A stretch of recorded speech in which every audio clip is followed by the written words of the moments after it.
শুভ দুপুর বন্ধুরা। আজকে দুপুরের মেনু হয়েছে এই যে পনিরের তরকারি ক্যাপসিকাম দিয়ে, পোস্ত, মানে যা যা দেওয়া যায় আর কি, পনিরের তরকারি দিলে যা টেস্ট হয়। তারপরে হয়েছে মানে আজ মানে কি বলবো, রেসিপিগুলো দারুণ হয়েছে সব।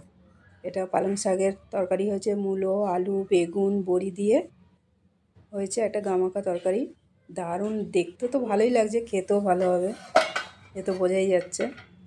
আর এখানে হয়েছে মুড়ি ঘন্ট, মাছের মাথা দিয়ে আর আলু দিয়ে মুড়ি ঘন্ট। আমাদের পাশে খেলা হচ্ছে, মানে সব চিল্লাচিল্লি করছে। খেলা হলে আর মাথা ঠিক থাকে না কারো। আর এটা হচ্ছে মাছের তেল, সিম্পল একটু শুকনো লঙ্কা পেঁয়াজ দিয়ে করেছি, অল্প ছিল। আর নিচে তো প্লেন ভাত আছে।